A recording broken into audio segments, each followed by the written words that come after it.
if Iran was a rational regime, it would expect some kind of response from Israel, and that's what will come. It's just I'm not sure how explosive this response will be. We hear then the Israeli war cabinet, members of that cabinet met earlier. Is there any word, Zach, on how that went and what the options for retaliation against Iran were being considered? Yeah, and that's going to be something that we watch again tonight. The Wall Street Journal is saying that the retaliatory action could take place as soon as tonight. I don't know if I subscribe to something that quick, but it's certainly possible.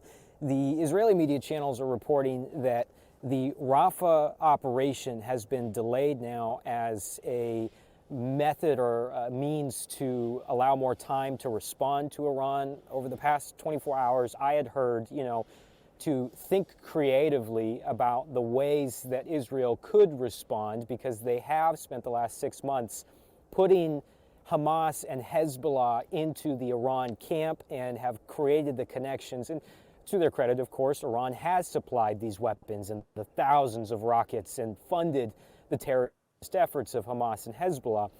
So the folks that I talked to in the last 24 hours were telling me to think creatively, because a response to Iran does not necessarily have to be striking targets on Iranian soil, that it could include Hezbollah, it could include simply going into Rafah, as was planned, and saying we're here to defeat Hamas, and that's enough to undercut Iran. Right, so think creatively, which I guess opens up all sorts of possibilities, but we can't see a clear plan at this point. Is it right, Zach, that the Israeli government is split on what to do and how to react to the Iranian attack? And how do you read Benjamin Netanyahu's own thinking on this? Well, I think what we're seeing is typical. We have Ben-Gvir in part of the war cabinet again, beating the drums of war and saying that Netanyahu needs to go to the extremes and punish Iran. So certainly the dissenting voices have been dissenting throughout this conflict and have been plenty loud since the beginning. So it's not anything new that we're seeing the war cabinet somewhat split.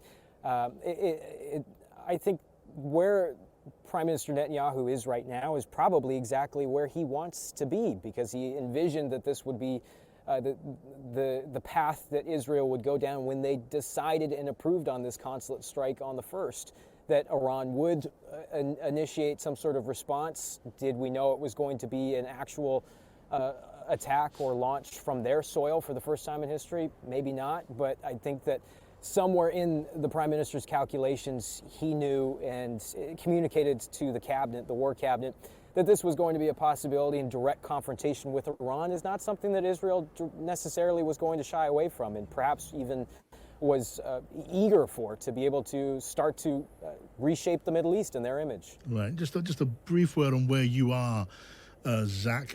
4 Israeli soldiers have been injured by a Hezbollah bomb, suspected Hezbollah bomb, but I guess that kind of thing would just be, well, very little to what could follow if this thing escalates.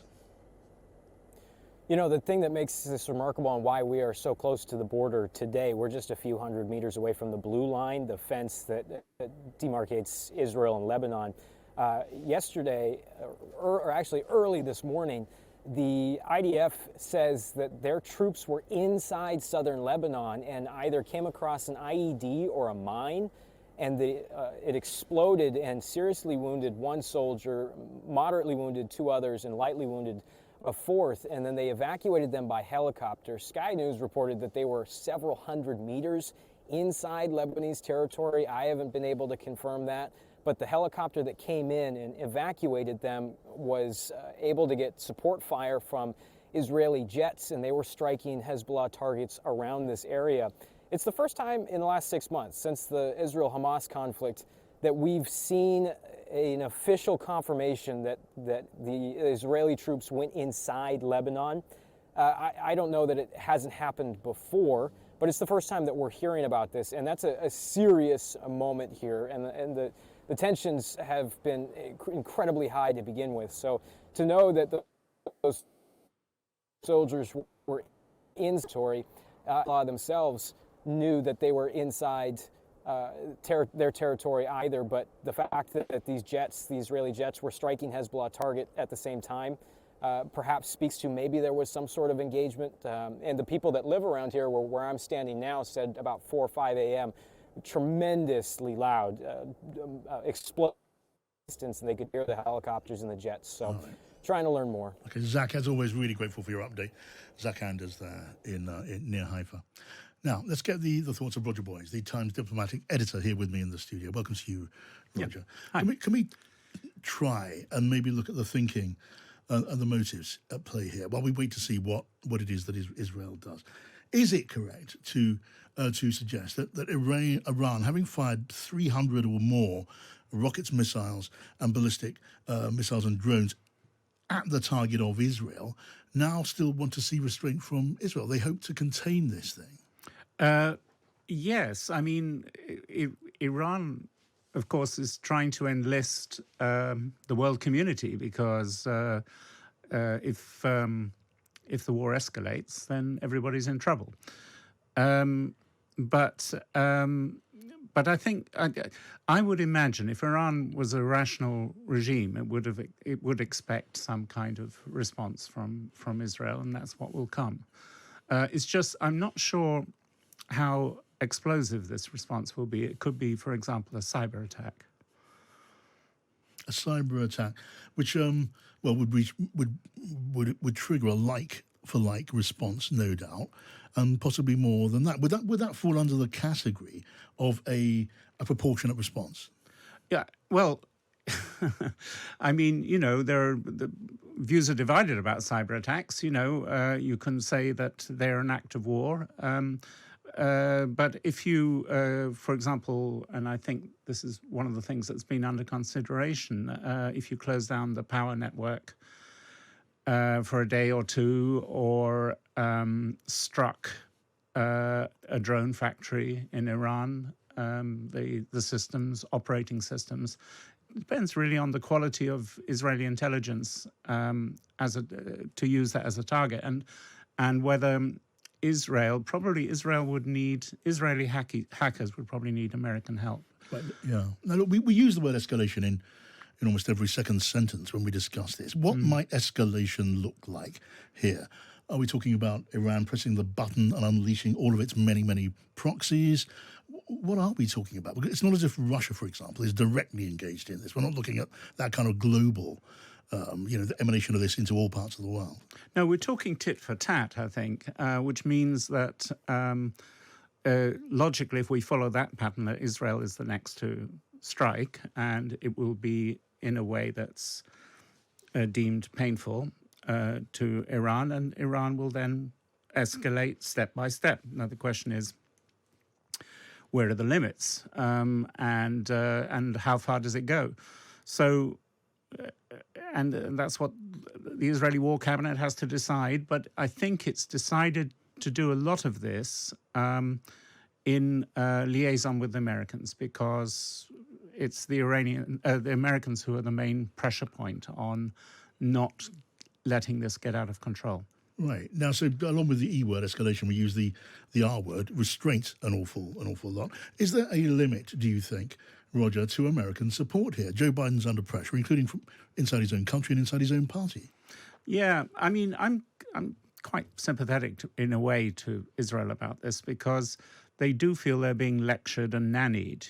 David Cameron is over, and will say the same. He'll say, now saying the same as Biden said, which is take the win.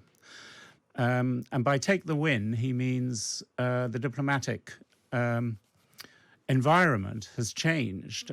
Suddenly the great debate is not so much about Israeli behavior in Gaza, but about Israel under threat and the world community, or parts of the world community, supporting it to keep the country alive. Really, they can actually make the logic that Iran is an existential threat for Israel, and that's a very useful thing to communicate at the moment.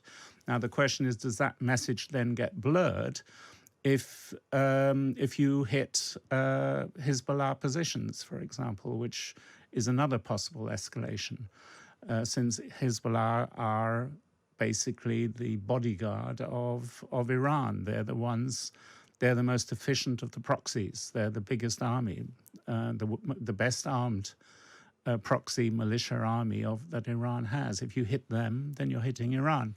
Right, right. Now, what about the politics of the region? I mean, Saudi Arabia, for example, is an old adversary and rival of Iran. How does Saudi Arabia see this? I mean, they've been, as it were, facing off with Iran in all sorts of theatres, including Yemen. Would they not wish to see Iran a hostile pariah? What's the balance Saudis would like to strike? Well, the Saudis, yes, you're quite right, are arch rivals in terms of regional dominance, and they're quite happy to see a weakened Iran. The question is, has this weakened Iran or not? And Iran's gamble is that actually this strike against Israel, direct assault, has created a lot of, or created some kind of popularity within the global South that might make Iran a rather attractive model. Even if it didn't achieve anything militarily, it may not have done Iran all that much harm. And Saudi doesn't much like that. It feels that this tit-for-tat thing can damage its own position inside the region. Right, can I just get a brief word from you on Britain's position then, the eternal parochial question about our own country. What is the part Britain plays in this jigsaw, beyond echoing whatever's coming out of Washington and staying in lockstep with the White House? Well, yeah, lockstep with the White House, of course, is an important thing. What does it secure? I mean, first of all, we have capacity in the region. Yeah, we have Cyprus. We can use it. It hasn't cost us a lot of money or a lot of effort to do this. It's helped us cement some kind of relationship with Jordan, this whole crisis. Jordan is particularly unhappy with the situation, with drones flying over their heads all the time. And so that's been good. But honestly, it's not. Britain's not really achieving all that much. The most of the damage has been done by American planes. What it does mean in terms of British politics is that the calls for an Israeli arms embargo will now be dropped. Yeah, because David Cameron was arguing this morning, ridiculous to talk about arms embargoes when Israel's under aerial attack. Roger Boyes, editor, diplomatic editor at the Times, thank you so much. Thank you.